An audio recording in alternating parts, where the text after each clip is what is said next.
Welcome to Experience Focused Leaders. I'm delighted to introduce you to Aaron Dunn, VP of Marketing at Thoroughpass. He is a go-to-market leader with 15 years experience in growth, product marketing, CMO, VP of marketing, demand gen, you name it. Led teams at Datto, SnapApp, one of the pioneers of interactive content, and is one of the top 50 CMOs to follow on One Pavilion's list last year. Welcome to the pod, Aaron. Hey Alex, so great to see you again. It's been a little while. It's been a while, Aaron. Let's start at the beginning. Why we connected? Yeah. You were a marketing leader at a company called SnapApp, which ultimately kind of got acquired and is now part of a company called Path Factory. But you were on the forefront of trying to understand what does it take to make interactive content. I loved your thought leadership on that. Oh, thanks. I would love to let's get started on that. Yeah. Like what do you think, like say circa 10 years ago, what were the problems and do you think they've changed, right? Yeah. Like in terms of the B2B marketing? Yeah. Well, thanks for the walk down memory lane. I definitely feel old now, Alex. That's great. Distinguished. Thanks, distinguished. Yeah, that's a better way of putting it. So, it's interesting. When you and I connected, I think at a marketing prof conference, and it was sort of interesting that you were where sort of Aaron is a regular speaker and like and celebrity, right? Sure, So sure. yes.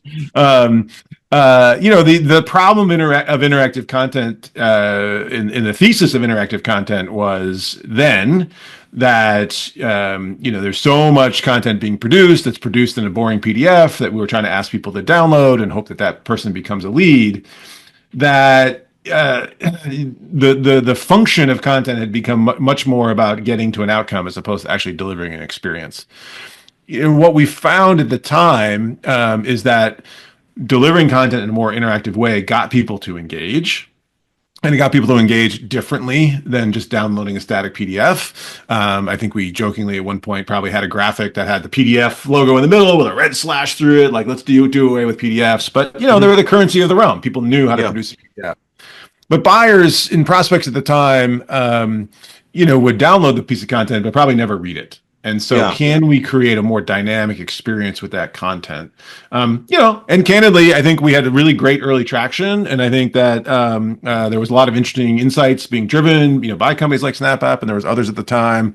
But it was sort of a big paradigm shift for marketers to go through, to think about like, hey, I know how to produce a white paper, but I don't really know how to produce a white paper in an interactive mode. In an interactive way. So it was basically you pinpointed the problem really well, right? Mm-hmm. But the marketers, at least B2B marketers of that era, they weren't necessarily ready to scale this problem. You were a bit early to market, like in retrospect, because none of the companies that were doing that, really made it out into from that kind of first era didn't really make it out into unicorns quite yet.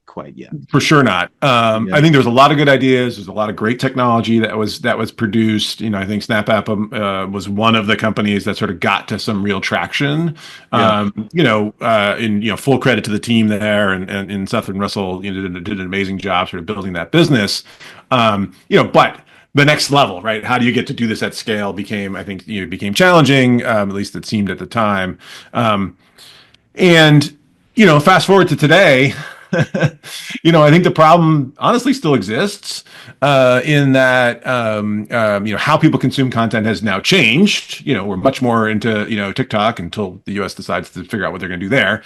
But like even without TikTok, right? Like you could still get the YouTube shorts that are fundamentally Reels kind and of stealing the time the same way, right? Maybe the algorithm is slightly worse, but, right. So the attention span, it feels like the attention span has only shrunk, and as we were catching up earlier, thanks to generative AI, the volume of content has only increased, and some at least mediocre quality level is also going up. So people that have no business creating content are creating content, and so basically we're about to hit a crazy storm in terms of like how to engage people with real Yeah. content, because the competition is higher and the mind share is competing with more compelling medias that are typically B2C, right? Not B2B, Right. but more Right. B2C. And so if I if you don't mind, I'm going to quote you Oh no. from that era and see, what would you what feels relevant, the most relevant today. Sure. So you said marketers are looking into how they can leverage and bring interactive content to their audience. It's shifting from a static PDF, one-way push of information, to a two-way engage conversation with prospects, where marketers can share something of value, learn something of value, and use that information constructively to identify who really wants to talk to sales now and who maybe isn't ready yet. Great. Same. That hasn't changed, right? Like nothing dramatically, right? Yeah. Like, I think that problem still holds. yeah, I think the nuance and the context around that problem has changed exponentially. So, like, we were joking earlier, like, yeah, we're on the cusp of this exponential increase in content. But we said the same thing 5 years ago. We said the same thing 10 years ago. yeah, The types of content has changed. The attention span has changed. The opportunity and the opportunity cost of creating content has sort of an opposite effect. Opportunity cost is much, much lower increased. than it ever Yeah, was. yeah, And so we're standing on the edge of of another great moment in time, I think, and I'm certainly not breaking any news here, but where everybody can create content, and everybody can use AI tooling to create pretty good content. And we stand here today and we say that's going to be amazing because everybody, can create amazing content using AI tooling. However, history has made it pretty clear that we're probably going to see the opposite effect, where a whole bunch of people who don't really understand the concept of content, yeah, yeah. what content should do, and how it should move the discussion forward, are creating content. The AI produces it, and like, it's good enough, amazing. That will be way better than we could have done 10 years ago. That's for sure. So that Yeah. floor of what is, you know, content that's in the wild will have definitely increased. The job of the content marketer, the job of the marketing org and function is to lean into that and leverage the AI tooling, but actually create a different experience. Yes. And that's And the where you're going keyword to, here is experience. So what yeah, are your thoughts on that? Right? Because it feels like the the commodity is particularly prominent on like anybody can sort of do an image, right? And like yeah, videos are still, getting there, it'll be there. not quite, will be Yeah, there eventually. But then nobody can look at 2 hours of AI generated video without, committing suicides eventually. Uh, and so you have so it will predominantly still be copy, and then so you copy, guess what, you still package that in something like a PDF, right, or a blog, hmm, and get it out there, and there's going to be a lot more of that. I yeah, think what your quote, what I liked about it is it really talked about two-way yeah, engagement, right? And I yeah, think the Gen AI tools are not really two-way. They're, at least from the way marketers use them, they use something yeah, with the tool and they take it out, clean it up, package it, and put it out there. And Gen AI doesn't know whether that has worked or not, right? right, Marketers oftentimes use completely different tools to measure yeah.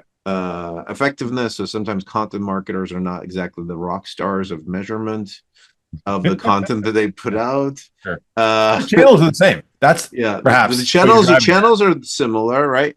Yeah, And so what do you think are the levers in experience? And we believe that, by the way, relate to where the experience is the message, yeah, and so people are going to go for experience, but then experience needs to, in this day and age, needs to be building trust. hmm, So it's, so in some weird ways, this source of like a document hmm, feels to me a lot more trustworthy hmm, than AI generated, LinkedIn post right, that doesn't feel credentialed, right, that everybody's doing.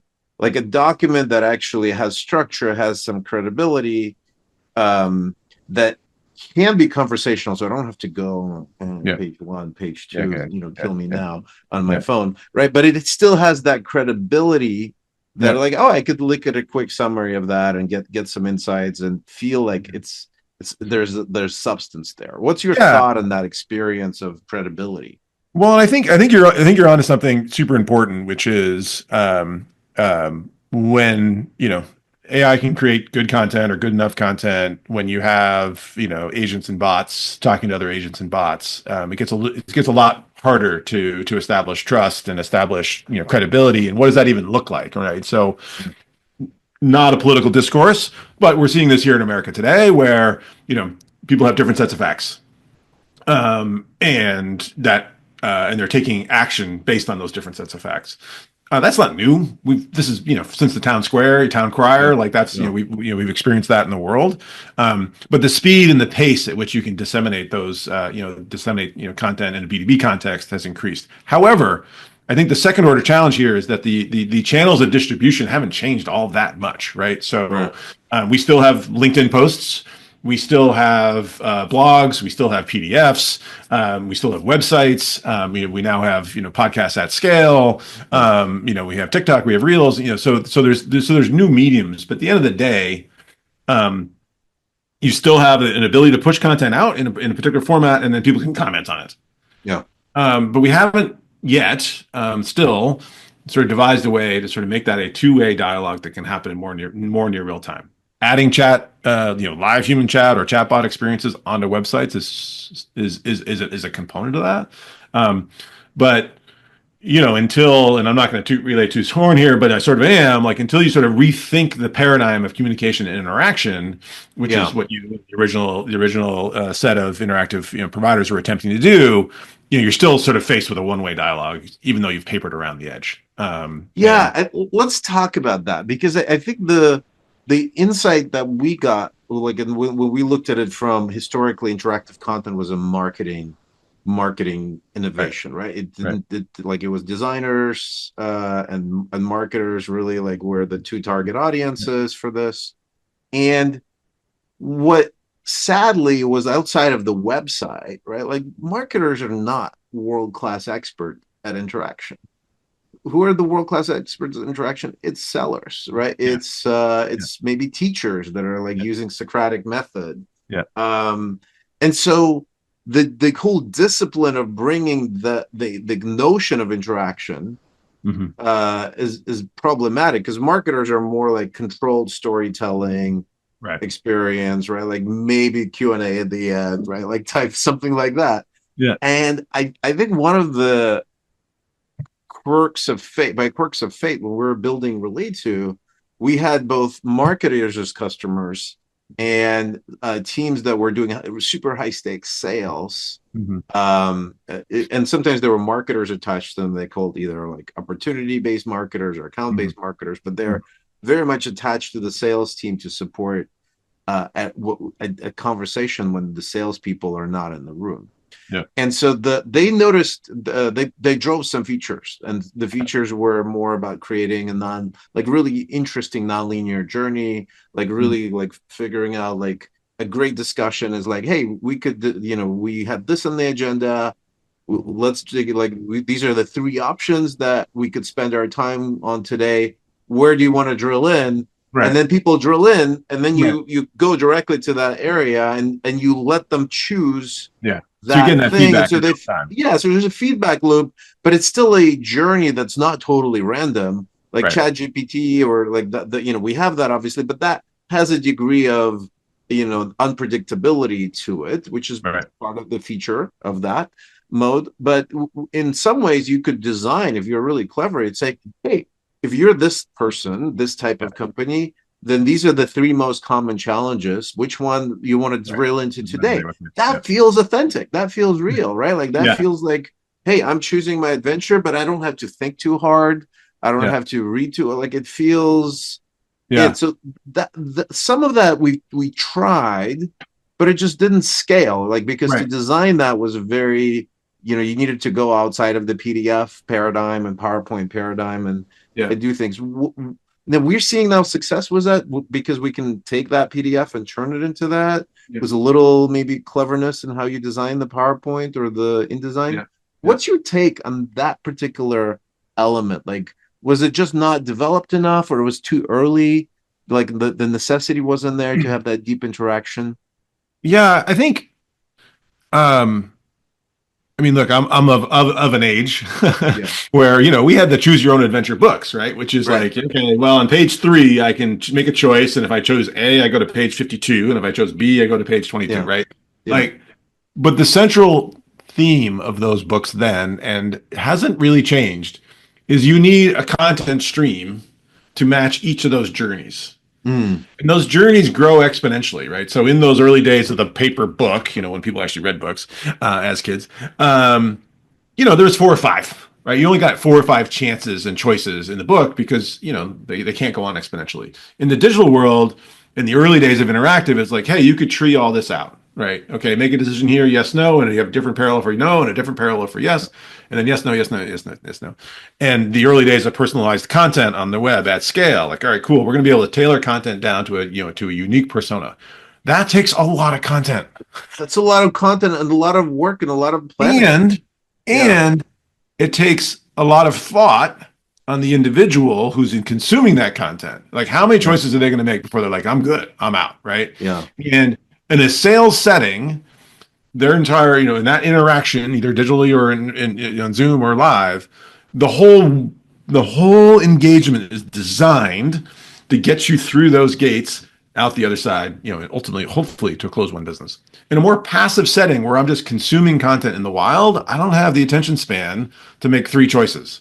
You might get me to make 1, right? Right.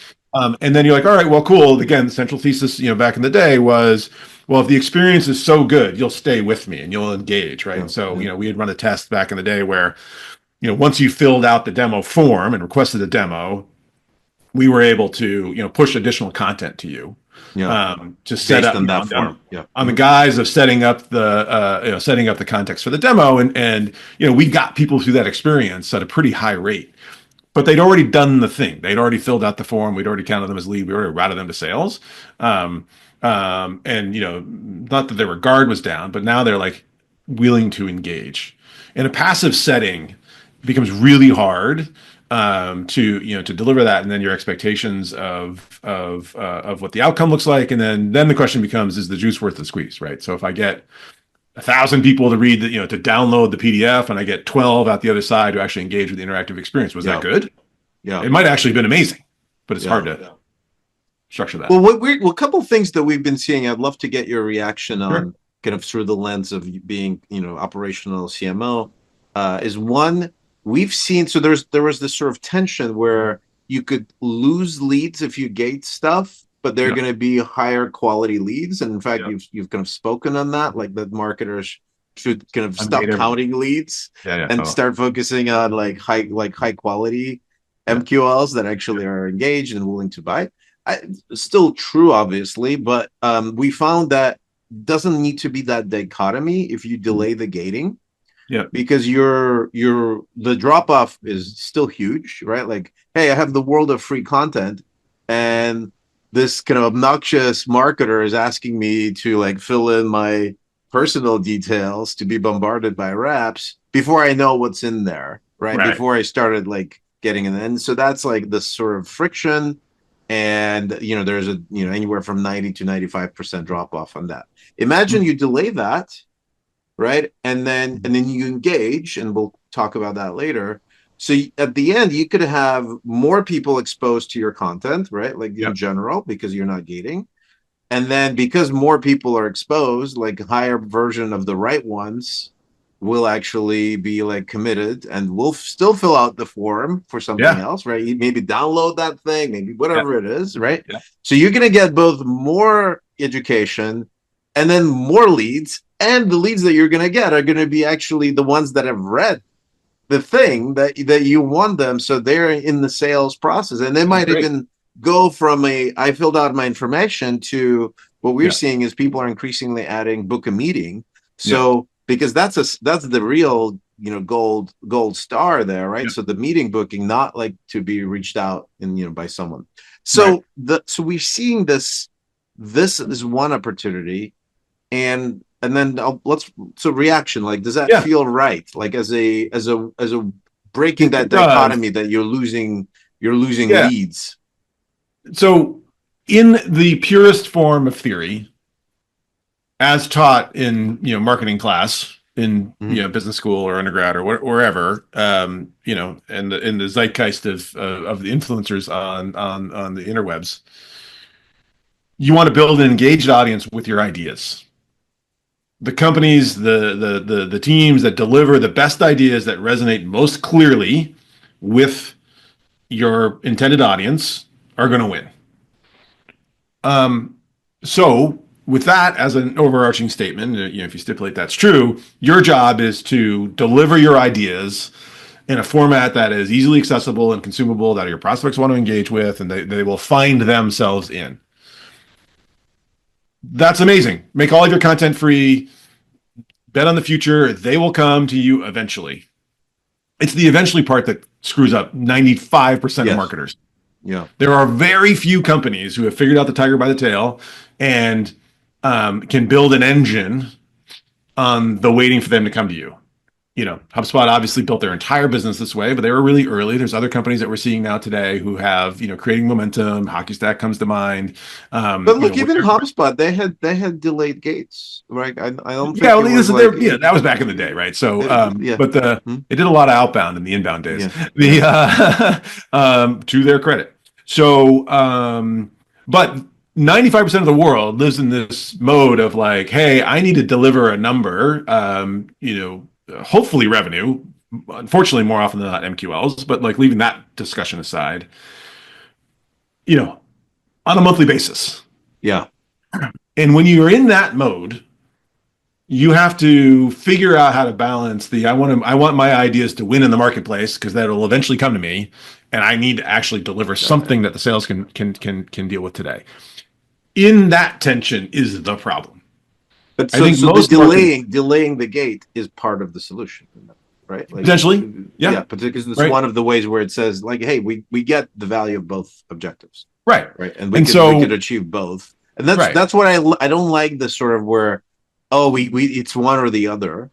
I yeah, think that's not creative enough thing. Sorry, right, marketing kind of thought leaders.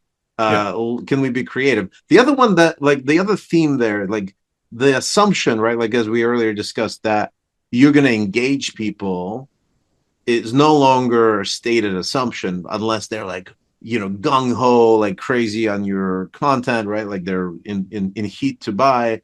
yeah, That that world doesn't exist, and even then, right? Their consumption patterns could be very different if you're Gen Z versus senior decision maker that's yeah, been around the organization and has to do this final approval.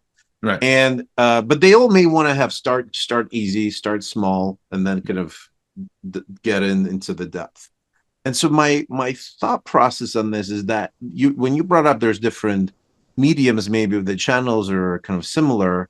I think there's this blurriness mm-hmm. between mediums and channels. And so, like Mm-hmm. for example, let's say short form video, Yeah, right? Like imagine you could add a series of not fragmented TikTok videos that you get in there, but they're actually connected, right? yeah, And they're a little bit of a TikTok and a little bit of substance because sometimes a mm-hmm. video is a great pause. So it's like, oh, Yeah, I don't have to think too hard here. yeah, I could just watch something. But then reading something short yeah, but punchy reinforces that message and it gets mm-hmm. us to be more active. But Mm-hmm. like reading 20 pages of wall of text, Yeah, not it happening. wouldn't work, right? So Yeah, this maybe. notion that a white paper is paper, right? Yeah, That's messed up in this yeah, modern day and age, right? yeah, It's not it is maybe structured like a paper, but it yeah, has to have these active elements mm-hmm. inside it that allow me to have my mini breaks, Right, and then maybe personalize it, and maybe the case study that's in there does not lead me to yeah, something where I leave the white paper and never come back because I'm on YouTube watching politics. But it keeps me inside this experience. yeah, So I can then like, oh, I had a little snack. yeah, Oh, and then it gives me encouragement to go on and eat something healthier, right? So it's yeah, healthy food, yeah, but it needs to have like healthy dressing, and healthy flavors to make you go deeper into it. Right. What's It's your also, thought process on this cross media experience? Right? yeah, I think the channel and where you're engaging matters greatly. Who you're engaging matters greatly, and also where are they in their buying process. Yes. Obviously, if you're engaged with the company, you're trying to decide, like, hey, how do I think about the ROI? Like, you're going to read the 10-page, document on kind of how to, like, how to run how the product works. Okay, fine. Yeah. You're not going to read that in the beginning of the process. And marketers have gotten really good at tailoring content to where you are To in the your. funnel stage, effectively. Yeah, and that's obviously tension between where we think you are and where you are as a prospect, and we're getting much better at sort of figuring that out.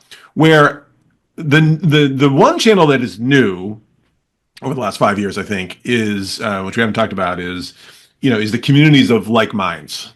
Mm. And what we're seeing, and smart companies figure this out before everybody else, but like your prospective buyer personas are likely involved and engaged in a community of like-minded people that you're not in.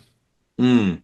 And so it's a little bit of tangential to what you're talking about, but like the concept is the same in that you're not in that community, and you probably actually can't get in that community, right? Because it's gated, it's closed to vendors, they're like, hey, I got an opportunity to share ideas amongst my peers. I don't want you in there.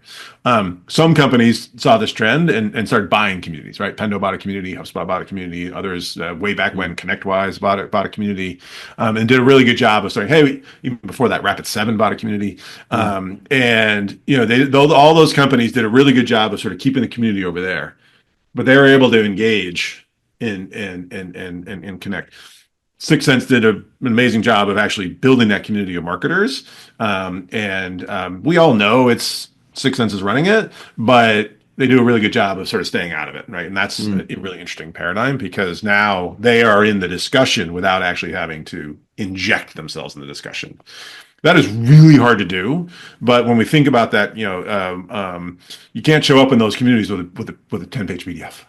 Like, Right, you're not delivering any too value. salesy. You can't be salesy. It has to be about and adding so value. and so kind of sort of creating that engagement and thinking about how where people are and meeting them where they're at with what they need is incredibly hard today. It has been hard forever, but just simply saying, hey, I got this content for where you are in the funnel. I think you're in this stage of the funnel. Here's the content. That's the messages are way more bifurcated than that, right? The stuff that's happening in that nth level subreddit you've never heard of, the private community you didn't even know existed because you're so closed. Reaching those moments, that's where your own power of your own community, how you engage your advocates, your customers, and how you. So engaging the advocates, well, creating the type of content that creates advocates that remember you, are remarkable about you, and obviously that and enabling with something that's a little bit more engaging and interesting than a 20-page PDF. Right. Got it. Amazing, Aaron. So great to reconnect. It's tremendous to have you on. How can people follow you, find you, and support your journey? I'm on LinkedIn, like we all are. So you can find me there. I think it's /Aaron Dunn with one N. I have a Twitter account, an X account, but I don't really use it very much. So follow me on LinkedIn. Awesome, Aaron. Thank you for joining us. Alex, thank you so much. Great to connect.